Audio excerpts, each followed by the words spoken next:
Welcome back, everyone. Today, we're diving into something a bit heavy, but super important, crowd disasters. But don't worry, we're not just going to list off tragedies. We're going deeper, asking WH why these things happen, and looking at it through a lens you might not expect socio-technical systems. Right, right. It's like, think of a bridge. Yeah. One tiny crack doesn't mean it's going to collapse this second. But add in, like, tons of traffic, a huge rainstorm, maybe nobody's checked on it in a while. Suddenly, that small thing becomes a huge E problem. That's the kind of connection we're exploring today. Ooh, okay, I'm already hooked. So we've got excerpts from some academic research. They use this exact framework, socio-technical systems, to break down three awful events in the UK, Hillsborough 89, the King's Cross fire in 87, and the Bradford City fire in 85. These were global news, but now we're going to see how little things all over the place can add up to something truly devastating. Exactly. And to start, got to understand what a socio-technical system is. It's how we make sense of complex stuff, like a massive event with tons going on. You got the people there, the rules they follow, what they're aiming for, the whole vibe of the organization, the tech they're using, and the actual place itself, building layout, the whole 9 yards. 6 parts, all tangled up. Gotcha. So are you saying, like, one problem in any of those could cause a disaster? It can for sure, but usually it's how they all mix together, the specific combo that makes things go really wrong. Less like one thing breaks, more like a recipe gone bad. Each ingredient might be fine alone, but wrong mix, wrong time, well, you get the idea. Yeah, I can picture that going south fast. So how'd this recipe for disaster play out somewhere like Hillsborough? What were the ingredients that mixed so badly there? Hillsborough, man, that's a prime example of how one way of thinking can mess up everything. Back then, authorities were obsessed with hooliganism, big problem at the time. But that focus on just controlling fans, it kind of blocked them from seeing the overall safety for everybody in the stadium. So their goal, stopping hooligans, actually made them miss other dangers. You got it. And it wasn't just like an idea, it had real effects, like the pens where fans stood. Meant to hold them in, control them, but not designed for a sudden rush or if everyone needed to get out fast. Makes sense. So the place itself, the stadium, couldn't handle anything beyond their super narrow focus. And this mindset probably messed up other choices too, huh? Oh, absolutely. No flexibility in plans for the crowd, ignoring signs it was getting too packed, all came from this control mindset. Direct line from that thinking to how the stadium was built. And that combo caused the crush. Not just one bad call, but a whole chain of them, all shaped by how they were thinking. That's kind of scary to think about. So we've got the whole culture or mindset being a big deal, the place itself making things worse. What else went wrong at Hillsborough? Or should we jump to another example to see how different these ingredients can be? Let's switch it up, yeah, to King's Cross.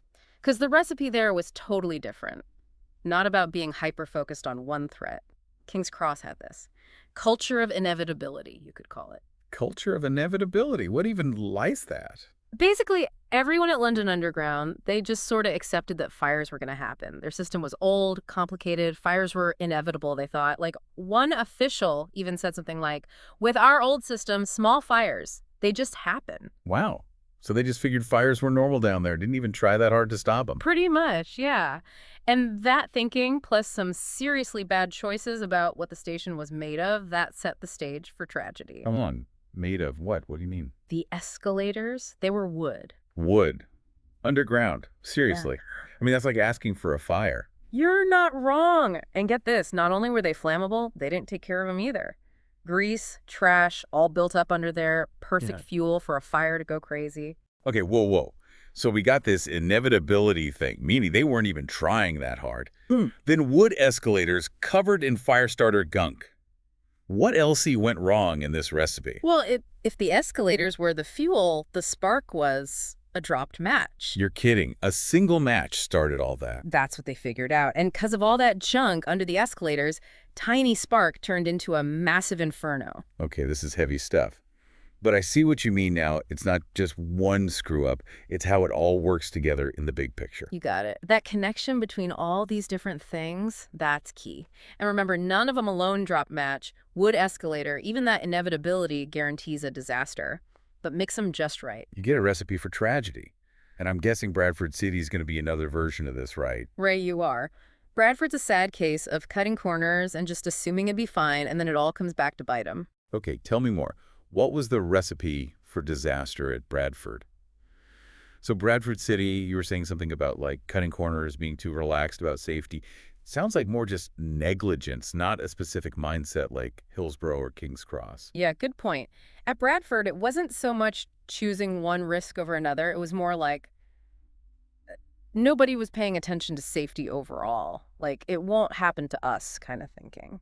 And that laid-back attitude, that had some real bad consequences, I'm guessing. Oh, yeah, big time. Under the stands, there was this empty space, and it was packed with trash, years of it. Basically, a giant fire waiting to happen. So they had a built-in fire hazard, literally. What Yeah. set it off? Another cigarette like at King's Cross. Nope. This time it was different. Someone dropped a lit match or a cigarette, fell right through a gap in the seats, landed in that pile of trash, and whoosh, up it went. Dry wood, all that junk, it spread like crazy. Wow. So even if it wasn't on purpose, just one little accident caused all that because the whole place was ready to burn. But didn't people try to get out? You'd think they would, right? Yeah, you'd think. But this is where ignoring safety really shows how bad it can be. Some exits, they were locked to stop hooligans getting in. They locked people in Ugh. to stop trouble. You can't make this stuff up. It's like they made the problem worse. It's a sad, sad example of, focusing on one problem and not seeing the whole picture.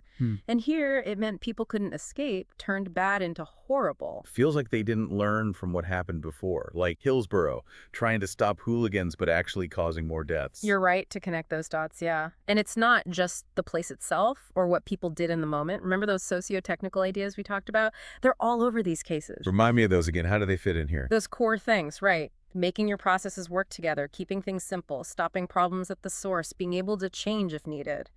It's all about designing stuff with people in mind, knowing what could go wrong, and being ready if it does. Right, right. And letting people on the ground actually DO something if they see trouble. Like those cops at Hillsborough who knew it was bad but couldn't act on their own. Exactly. But in each disaster, those good ideas were ignored somehow. Hillsborough, zero flexibility. Game had to start on time, even though it meant cramming people into already packed areas. In King's Cross, nobody was in charge of safety. Everyone figured someone else was handling it, so bam, a match starts a huge fire. And Bradford, ignoring what safety inspectors said, caring more about saving money than following rules. It's this pattern, forgetting about the human side because something else seems more important, stopping hooligans, sticking to a schedule, even just saving a few bucks. Makes you think, Yeah. Easy to look back and be like, how'd they not see that coming? But now I'm thinking about the systems we're in, where we work, events, our communities. Are we any better at spotting danger signs before it's too late?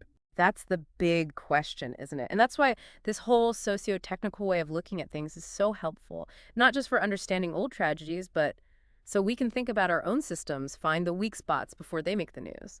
Totally agree. But we've been talking a lot about, like, the human side, the culture, decisions. What about tech?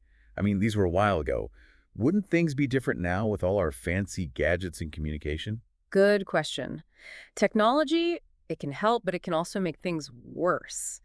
King's Cross, their communication systems messed up, added to the chaos. And even now, tech is only as good as the people using it, and if there are good systems in place to use it right. So even with the best tech, you still got to have good communication, leadership, people caring about safety. Tech can help with those, but it can't replace them. Exactly. Think about it. You can have the best fire alarm ever, but if people don't know how it works or they ignore it, it's useless. Powerful point. So in a way, learning about these old disasters helps us be smarter about tech now, not just avoiding the same mistakes, but making systems that can handle surprises better. You got it. We can't predict everything, but we can build stuff that catches problems early, reacts well, and learns from what happens. This is a great transition to our last point. What have we learned from all this? And how do we use it to make our own EN systems tougher and safer? It all goes back to that mindset shift we talked about. Like, gotta stop just reacting after things go wrong and be more proactive, preventative, Like, don't just patch the crack in the bridge. Figure out why it cracked and make sure it doesn't happen again. Exactly. Gotta look at the whole system. All those 6 things we talked about, people, processes, goals, culture, tech, the place itself. Ask the hard questions. Are we really aiming for safety?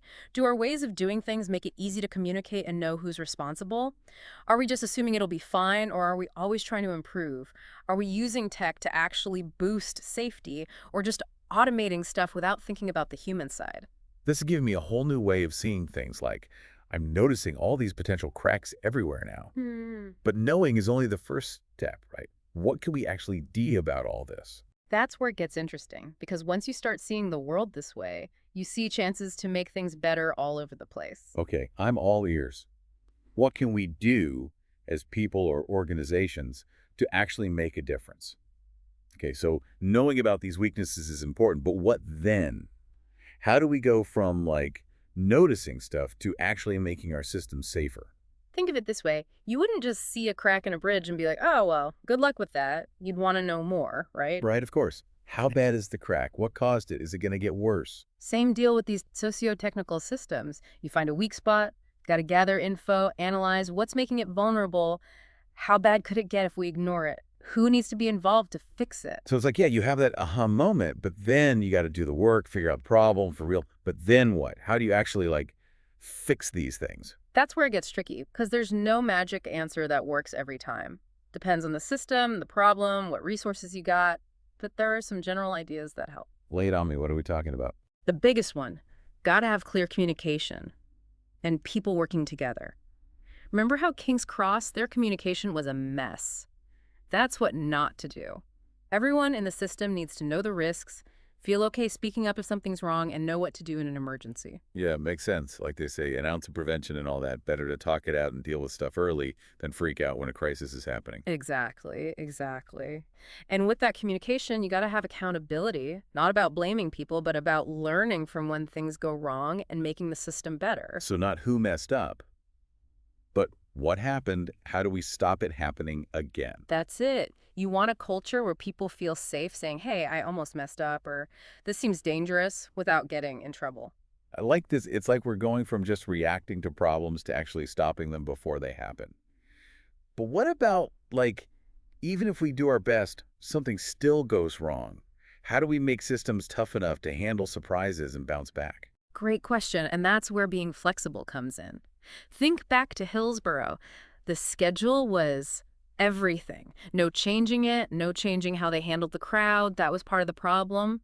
We got to build systems that can adapt, bend without breaking when something unexpected happens. So, like, having backup plans, giving people the power to make decisions on the spot depending on what's going on. You got it.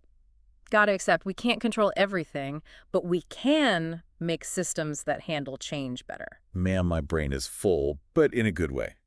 I went from feeling overwhelmed by all this to actually feeling like I can do something. Yeah. You've given me a whole new way to see things, spotting those cracks and knowing how to fix them. That's what we're aiming for. Safety is on all of us, not just the experts or whoever's in charge. We're all part of these systems. Got to work together to make them safer and tougher. Couldn't have said it better myself. So any final thoughts for our listeners today? What's the one thing you really hope they take away from this deep dive? Here's a challenge for everyone listening. Think of a system you're in, work, community, even your family. Where are the weak spots? Is communication clear? Could things be simpler? Are people thinking about safety first? And most importantly, what's one small thing you can do today to make things a little bit better? Love that. A call to action. Reminds us we're not just watching this happen, we can actually make a difference. That's right. Even small changes, if enough people do them, can make the whole system safer for everybody. Great stuff. Thanks for joining us on this deep dive. And remember, stay curious, stay involved, and stay safe.